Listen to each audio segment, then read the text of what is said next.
Next, we will have Cat with Dr. Horrible up against Andrew with InsaniTi. Both of these also Beetleweights, 3-pounders. Both vertical spinners, I do believe. You'll find that this is actually a fairly common design for these robots, or at least as far as a weapon goes, because it's quite effective. Do you guys want that cleaned out? Yeah, it's plastic. Andrew, did you want the arena cleaned out of the plastic? Yeah, okay. Right. Be a moment here. We just clean up the arena here. There is quite a lot of plastic that came off of Limblifter's chisel there. So in the red corner here, you can see Kat taking the guard off of her weapon. This is Dr. Horrible. And you can see that it's already taken quite a bit of damage so far, but it's held up all the same. Still in our tournament. And is going up against Andrew in the blue corner with InsaniTi, who has a narrower but taller blade on the front of his, also an egg beater design. And you can see a lot of common similarities between these things. They've got these dual-fingered wedges on the side. That's to try and get the opponent up into the weapon and to provide some protection to the sides of the weapon. And other than that, very common to have just that box on the back with a couple of wheels, and that's all you need to drive that massive weapon around. Drivers are ready, so we will start in 3, 2, 1, fight.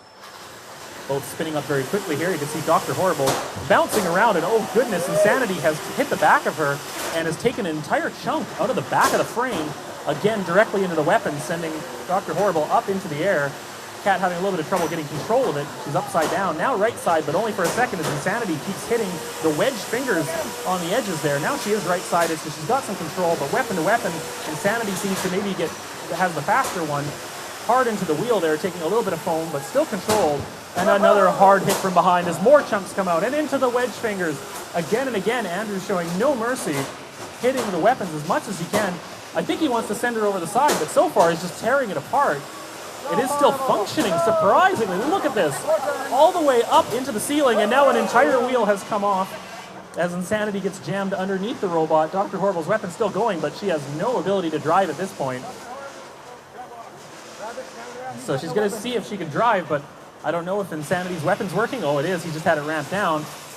But without the count going, he wants to try and get in there, and Dr. Horrible's kind of going nowhere at the moment. You can tap if you need.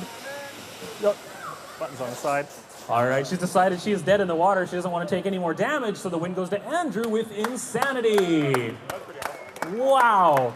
She hit the ceiling 4 times. I think that's a record. I think, yeah, so Curtis, our organizer here, is saying 4 times we think she hit the ceiling there. That is a record. It's not uncommon to see somebody hit the ceiling, but my goodness, InsaniTi really is that. That weapon just kept connecting with the box frame there on Dr. Horrible and just kept sending it with all the power that it had.